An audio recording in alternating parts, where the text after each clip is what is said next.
بسم اللہ الرحمن الرحیم نحمدہ ونصلی علی رسولہ الکریم۔ اللہ تعالیٰ نے اس ساری کی ساری کائنات کو بنایا ہے، اکیلے بنایا ہے، بلا شرکت غیر کے بنایا ہے۔ اسی طرح سے اللہ تعالیٰ اس ساری کائنات کے نظام کو چلا رہے ہیں، اکیلے چلا رہے ہیں، تنہا تنہا، بغیر شرکت غیر کے۔ یہاں جو کچھ ہے اللہ کی طرف سے ہے، اللہ کر رہے ہیں اور اللہ ہی سے ہوتا ہے۔ اس کائنات کے اندر اللہ تعالیٰ نے طرح طرح کی مخلوقات کو بنایا ہے۔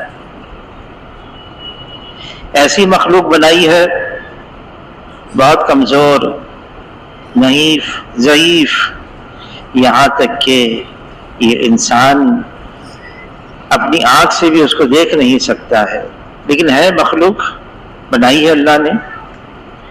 بعض ایسی مخلوق بنائی ہے اللہ نے ظاہری شکل میں، بڑی طاقتور، بڑی زوراور، بڑی قداور، لیکن وہ بھی مخلوق ہے۔ جیسے یہ ساری مخلوقات وجود میں آنے کے لیے اللہ کی محتاج، ایسے ہی یہ ساری مخلوقات استعمال ہونے میں بھی اللہ کی محتاج ہیں۔ سب اللہ کے محتاج ہیں، اور اللہ تعالیٰ اپنے کرنے میں اپنی کسی بھی مخلوق کی کسی وقت بھی کوئی احتیاج نہیں رکھتے۔ کرنے والی ذات اللہ کی ہے، اللہ کرتے ہیں، اپنی قدرت سے کرتے ہیں۔ ان ساری کی ساری مخلوقات کے اندر جو مرکزی حیثیت اللہ نے دی ہے وہ انسان کو دی ہے۔ یہ انسان، یہ ساری کائنات کا دل، یہ انسان تمام مخلوقات میں افضل، اعلیٰ، اشرف، یہ اشرف المخلوقات ہے۔ انسان کا رتبہ، انسان کا درجہ یہ تمام مخلوقات میں سب سے اعلیٰ ہے۔ جب اللہ تعالیٰ نے آدم علیہ السلام کو بنایا، روح پھونکی، تمام فرشتوں کو حکم دیا سجدہ کرو۔ جب ابلیس نے سجدہ نہیں کیا تو اللہ نے اس بات کو فرمایا جس کا مفہوم ہے تم نے ایسے کو سجدہ نہیں کیا جس کو میں نے اپنے ہاتھ سے بنایا۔ یہ انسان، اس کا رتبہ اونچا ہے، درجہ اونچا ہے، لیکن اللہ تعالیٰ نے اس بات کو بھی فرمایا ہے کہ اگر یہ انسان اپنے کمالات کو، اپنی صفات کو ضائع کر دے تو ظاہری شکل میں یہ انسان نظر آ رہا ہے، لیکن اللہ فرما رہے ہیں یہ جانور بلکہ جانور سے بھی بدتر ہے۔ کہاں اتنا اونچا رتبہ، کہاں اتنا اونچا درجہ،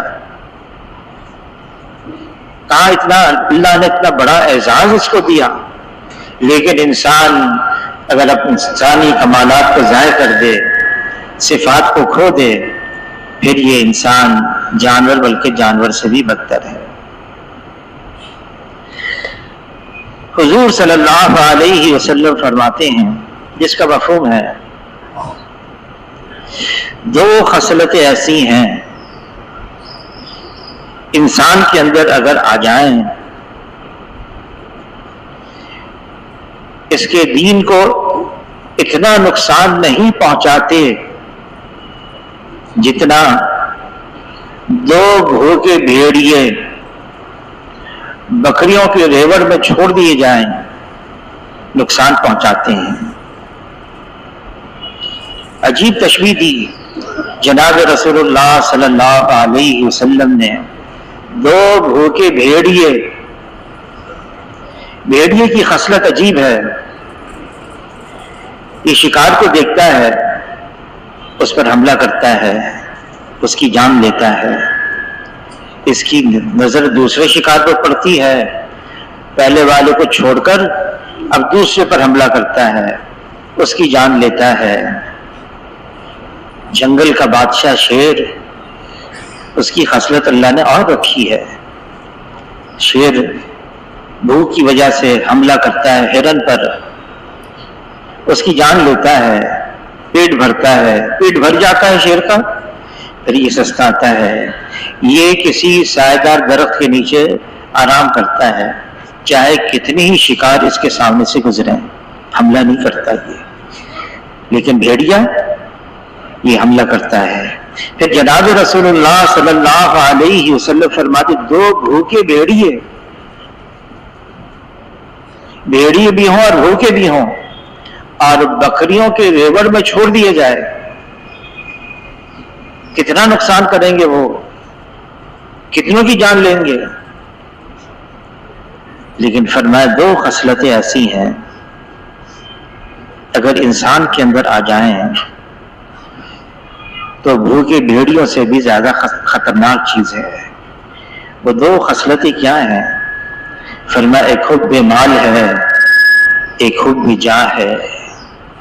ایک مال کی محبت اور ایک جاہ کی محبت۔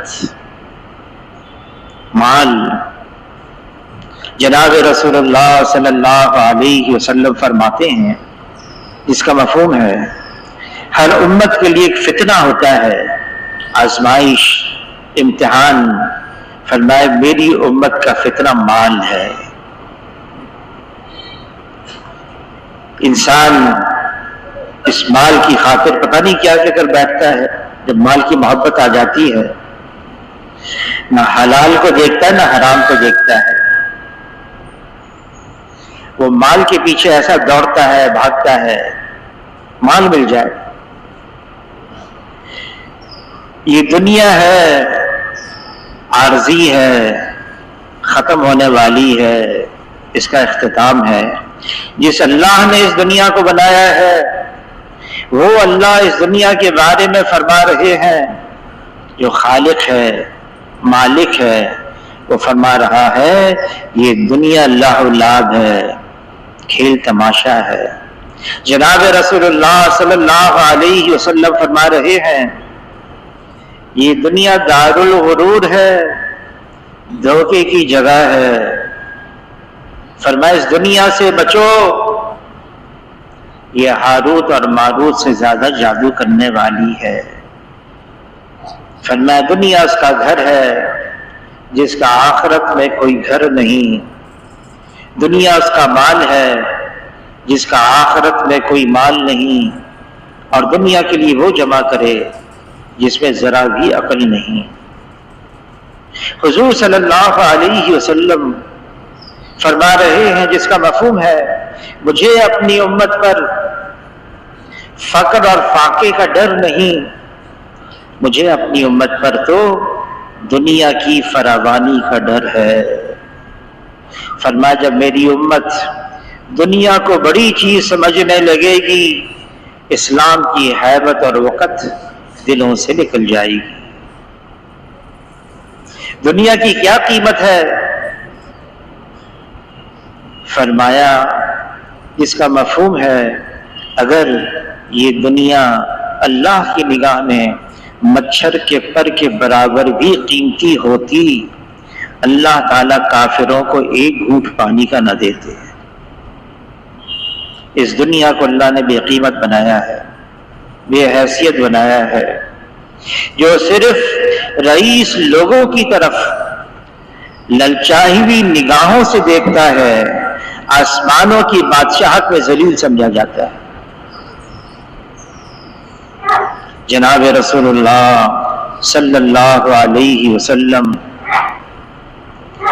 سید ولد آدم ہیں، آدم علیہ السلام کی اولاد میں سب سے افضل ہیں، سید الاولین ہیں، سید الآخرین ہیں، رحمت للعالمین ہیں، امام الانبیاء ہیں۔ لا يمکن الثناء کما کان حقہ بعد از خدا بزرگ۔ تو یہ قصہ مختصر، لیکن حضور صلی اللہ علیہ وسلم ایک دعا مانگ رہے ہیں، اے اللہ مجھے زندہ رکھ مسکینوں کے ساتھ، میری موت ہو مسکینوں کے ساتھ، محشر میں حشر ہو تو مسکینوں کے ساتھ۔ جناب رسول اللہ صلی اللہ علیہ وسلم زمین اور آسمان کے خزانوں کی چابیاں قدموں میں رکھ دی گئیں، قبول نہیں کیا، آخرت کو ترجیح دی۔ جبرائیل علیہ السلام تشریف لائے، عرض کیا اے اللہ کے رسول آپ چاہیں آپ کے لیے مکے کے پہاڑ کو سونے کا بنا دیا جائے، جہاں آپ چلیں یہ سونے کا پہاڑ آپ کے ساتھ چلے۔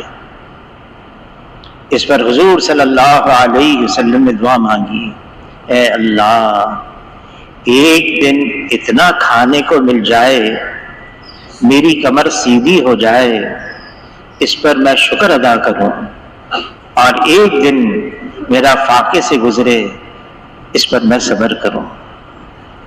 عائشہ رضی اللہ تعالیٰ عنہ سے جناب رسول اللہ صلی اللہ علیہ وسلم نے فرمایا، جس کا مفہوم ہے اے عائشہ اگر تم حشر کے میدان میں مجھ سے ملنا چاہتی ہو 3 چیزوں کا اہتمام کرنا، کپڑا اس وقت تک پرانا نہ کرنا جب تک اس میں پیوند نہ لگ جائیں، دنیا میں ایسے رہنا جیسے مسافر، اور فرمایا مالداروں کے پاس رہنے سے اعتراض کرنا۔ حضور صلی اللہ علیہ وسلم اگر چاہتے تو جبرائیل علیہ السلام تشریف لائے، عرض کیا اے اللہ کے رسول آپ کے لیے اللہ کی طرف سے پیشکش ہے، آپ چاہیں آپ کو ملک النبیہ بنا دیا جائے، نبوت کے ساتھ بادشاہت دی جائے، یا آپ چاہیں آپ کو عبد النبیہ بنا دیا جائے، دونوں میں اختیار ہے۔ حضور صلی اللہ علیہ وسلم نے عبد النبیہ کو پسند فرمایا، ساری امت کو ترغیب دی، کن فی الدنیا کانک غریب وعابر سبیل، دنیا میں ایسے رہو جیسے مسافر، بلکہ راہ چلتا ہوا مسافر۔ جناب رسول اللہ صلی اللہ علیہ وسلم ساری امت کو خبردار فرما رہے ہیں، ایک وقت آنے والا ہے میری امت پر جیسے بھوکے کھانے پہ ٹوٹ پڑتے ہیں، یہ غیر میری امت پہ ٹوٹ پڑیں گے۔ صحابہ کرام نے عرض کیا اے اللہ کے رسول کیا مسلمان تعداد میں تھوڑے رہ جائیں گے؟ فرمایا نہیں، تعداد میں ہوں گے بہت زیادہ، لیکن ان کی حیثیت سمندر کے جھاگ کی طرح ہو جائے گی۔ سمندر کی لہریں اٹھتی ہیں، جب وہ لہریں کنارے پر آتی ہیں جھاگ بن جاتی ہے، پھر پیچھے سے دوسری لہر آتی ہے اور جو جھاگ بن گئی ہے اس کو یہاں سے ادھر لے جاتی ہے، پھر تیسری لہر، وہ جو جھاگ بن گئی ہے سمندر کی لہروں کی وجہ سے، وہ سمندر کی لہروں کی رحم و کرم پر ہوتی ہے۔ صحابہ کرام نے پوچھا کس وجہ سے؟ فرمایا ان کے اندر وہن کی بیماری پیدا ہو جائے گی۔ عرض کیا وہن کی کیا بیماری ہے؟ فرمایا حب الدنیا و کراہیت الموت، دنیا کی محبت اور موت سے کراہیت۔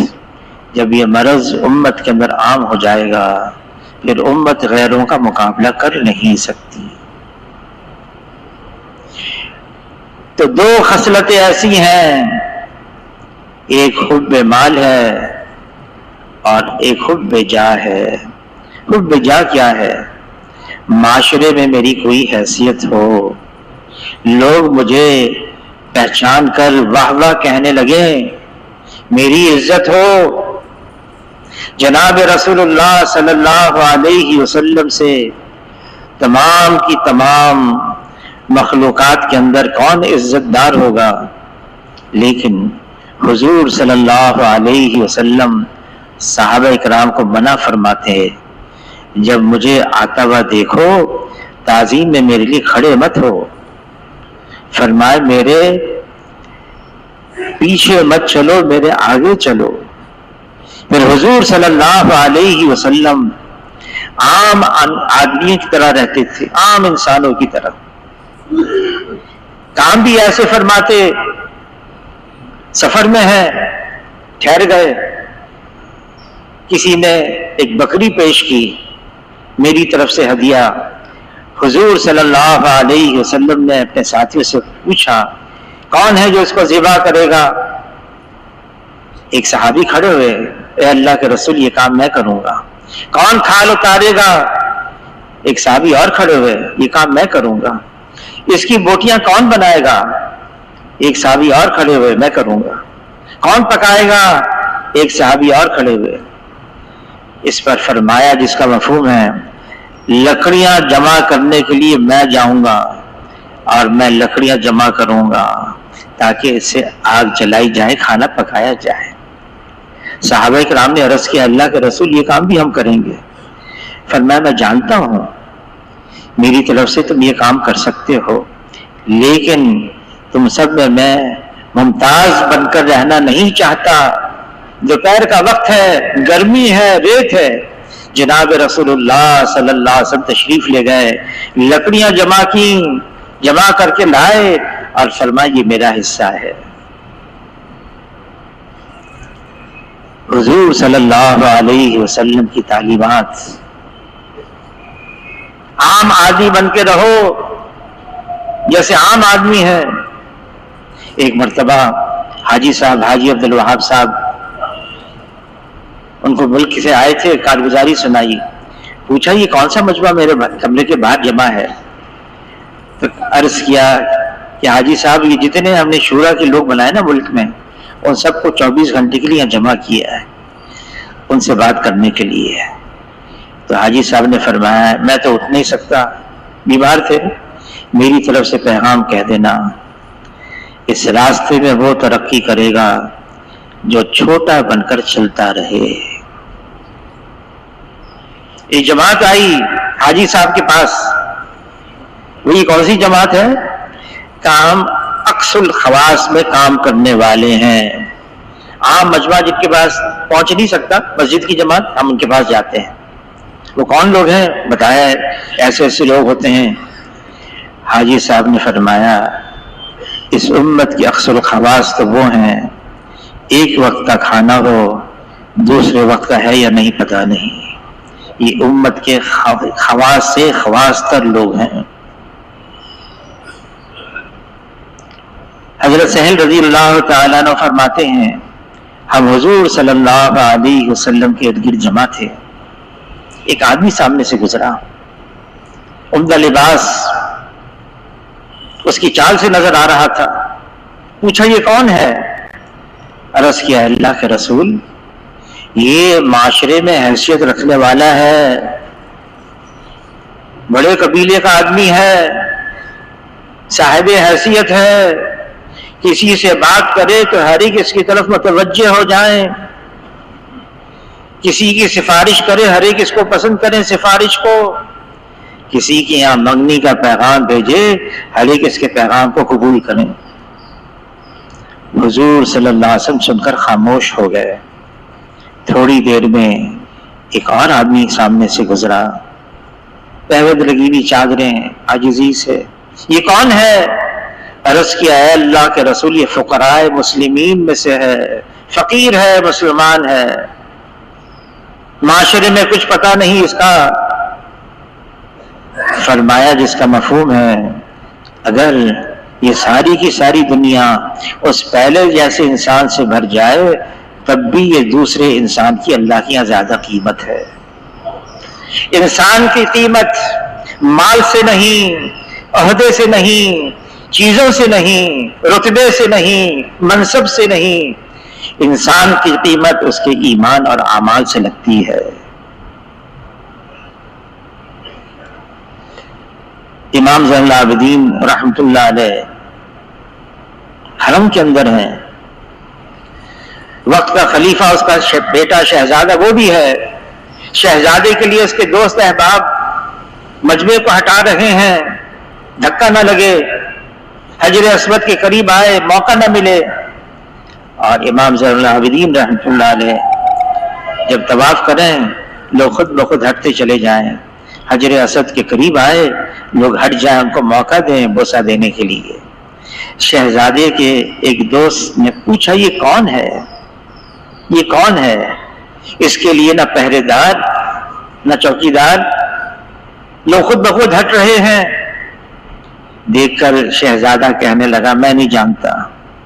تو انہی کے دوستوں میں ایک شاعر بھی تھا، اشعار کے انداز میں کہا تمہارا اس کو پہچاننا اس کو عیب نہیں دیتا، تمہیں عیب دیتا ہے۔ اس کو تو زمین بھی پہچانتی، آسمان بھی پہچانتا ہے۔ یہ بیت اللہ کی زیارت نہیں کر رہا، بیت اللہ تو اس کی زیارت کر رہا ہے۔ یہ حجر اسود کو بوسہ نہیں دے رہا، حجر اسود اس کو بوسہ دے رہا۔ انسان کی قیمت دنیا کے نقشوں سے نہیں مٹتی۔ جناب رسول اللہ صلی اللہ علیہ وسلم ان کا مکان کیسا تھا؟ عائشہ رضی اللہ تعالیٰ عنہ فرماتی ہیں جس مبارک حجرے میں میں حضور صلی اللہ علیہ وسلم کے ساتھ رہتی تھی 8 سال، کتنا بڑا تھا؟ عائشہ رضی اللہ تعالیٰ عنہ فرماتی ہیں اگر ہم کھڑے ہو جاتے قریب تھا کہ چھت ہمارے سروں کو لگ جاتی۔ اور عائشہ رضی اللہ تعالیٰ عنہ فرماتی ہیں اگر رات کو حضور صلی اللہ علیہ وسلم نماز کی نیت باندھ لیتے، سجدے کا وقت آتا، حضور صلی اللہ علیہ وسلم اپنا دست مبارک میرے پاؤں پر رکھ کر میں پھر اس وقت محسوس کرتی اور سمجھتی سجدے کا وقت آیا ہے، پاؤں کو سکیڑتی اور حضور صلی اللہ علیہ وسلم کے لیے سجدہ کرنے کے لیے جگہ بناتی۔ کتنے سال گزارے؟ 8 سال جناب رسول اللہ صلی اللہ علیہ وسلم کے ساتھ۔ وہ جنت کا ٹکڑا، جنت کا باغ جب حضور صلی اللہ علیہ وسلم کا وصال ہو گیا، اسی مبارک حجرے میں ان کی قبر مبارک بنی۔ اور عائشہ رضی اللہ تعالیٰ عنہ فرماتی ہیں میں اسی حجرے میں رہنے لگی، گئی نہیں، اسی حجرے میں رہنے لگی۔ مختصر حجرہ، ایک مبارک قبر، کتنے سال؟ عائشہ رضی اللہ تعالیٰ عنہ فرماتی ہیں 2 سال اور گزرے۔ جب ابو بکر رضی اللہ تعالیٰ عنہ کا انتقال ہو گیا اور اسی حجرے میں ان کی قبر بنی تو عائشہ رضی اللہ تعالیٰ عنہ فرماتی ہیں میں اسی حجرے میں رہنے لگی۔ چھوٹا سا مبارک حجرہ، 2 قبریں، کتنے اور سال؟ عائشہ رضی اللہ تعالیٰ عنہ فرماتی ہیں 10 سال اور گزر گئے۔ جب عمر رضی اللہ تعالیٰ عنہ شہید ہوئے اور اسی مبارک حجرے میں ان کی قبر بنی تو عائشہ رضی اللہ تعالیٰ عنہ فرماتی ہیں میں اس حجرے سے پھر چلی گئی۔ تو جس کو یہ قصہ سنا رہی تھی اس نے کہا ظاہر ہے اب تو آپ کے لیے جگہ باقی نہیں بچی۔ فرمایا نہیں، اس وجہ سے نہیں، بلکہ اس وجہ سے پہلے شوہر کی قبر بنی، پھر والد کی قبر بنی، جب نامحرم کی قبر بنی میں حیا کی وجہ سے وہاں سے چلی گئی۔ اور عائشہ رضی اللہ تعالیٰ عنہ فرماتی ہیں پھر جب کبھی میں ان مبارک قبور کی زیارت کے لیے آتی ایسی چادر اپنے اوپر لپیٹتی کوئی مجھے پہچان نہیں سکتا تھا۔ حضور صلی اللہ علیہ وسلم کا کھانا کیا تھا؟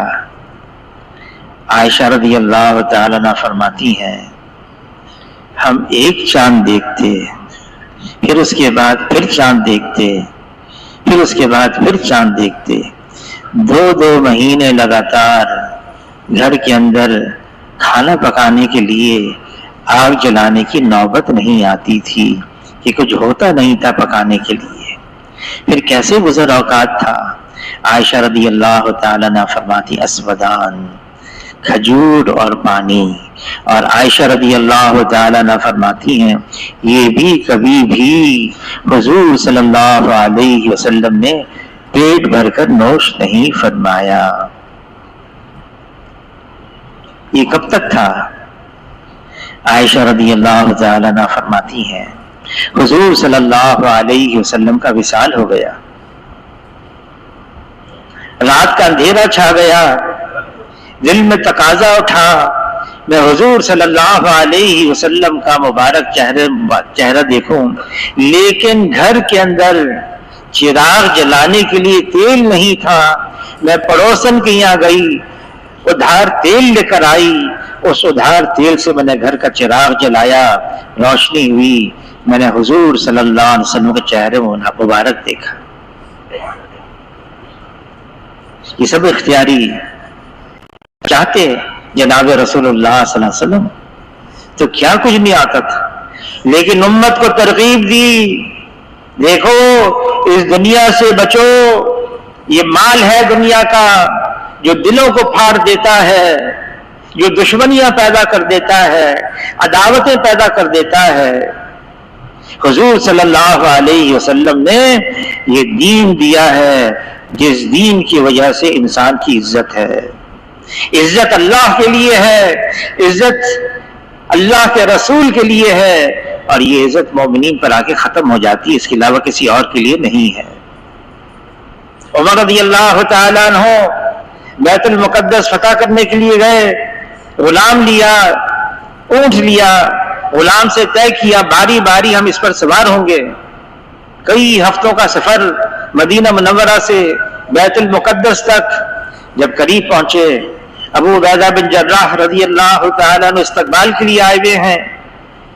ایک اعلیٰ نسل کا گھوڑا ساتھ لائے، نیا لباس لے کر آئے، اور امیر المومنین عمر رضی اللہ تعالیٰ عنہ سے عرض کیا ابو عبیدہ بن جراح رضی اللہ تعالیٰ عنہ جن کے بارے میں حضور صلی اللہ علیہ وسلم فرما گئے یہ میرے امت کے امین ہیں، ابو عبیدہ بن جراح رضی اللہ تعالیٰ عنہ. انہوں نے عرض کیا امیر المومنین آپ مسلمانوں کے سربراہ کی حیثیت سے آئے ہیں، بیت المقدس فتح کرنے کے لیے آئے ہیں، لباس پہبند ہے، سواری اونٹ ہے، میں نیا لباس لے کر آیا ہوں، اعلیٰ نسل کا گھوڑا لے کر آیا ہوں، یہ قبول کرنا کوئی گناہ کی بات نہیں. ترغیب بھی دی. عمر رضی اللہ تعالی نے قبول کر لیا. نیا لباس، گھوڑے پر سوار، چند قدم چلے اور عمر رضی اللہ تعالیٰ عنہ اپنے آپ سے کہنے لگے اے عمر وہ تو بدل گیا. واپس آئے، میرا پرانا لباس، وہی اونٹ پر سوار. اور ابو عبیدہ بن جراح رضی اللہ تعالیٰ سے فرمایا تم کس دھوکے میں ہو؟ اللہ نے ہماری عزت، ہماری شرافت نہ لباس میں رکھی ہے نہ سواریوں میں رکھی ہے. اللہ نے ہمیں عزت دی ہے اسلام کی وجہ سے. اگر اسلام کے علاوہ عزت تلاش کریں گے اللہ ہمیں ذلیل کر دیں گے. حب جاہ، میری بھی کوئی حیثیت ہو جائے. امیر المومنین ابو بکر رضی اللہ تعالی عنہ خلیفہ وقت بن گئے. پہلا دن ہے، پہلا دن واپس لوٹ رہے تھے، خلیفہ بن گئے. محلے میں پہنچے، محلے میں بچیاں جمع تھیں، محلے کی گفتگو کر رہی تھیں. ابو بکر تو بن گئے خلیفہ، ہماری بکریوں کا دودھ کون نکالے گا؟ ابو بکر رضی اللہ تعالیٰ نے سنا کہ پہلے بھی ابو بکر نکالتے تھے، ابھی بھی ابو بکر نکالیں گے. لاؤ اپنی بکریوں کو. بچیاں گئی، بھاگی بھاگی بکریاں لے کر آئیں. بچی کو بلایا، اس کی بکری کو، اور کہا یہ بتاؤ تمہیں جھاگ والا دودھ چاہیے یا بغیر جھاگ والا چاہیے؟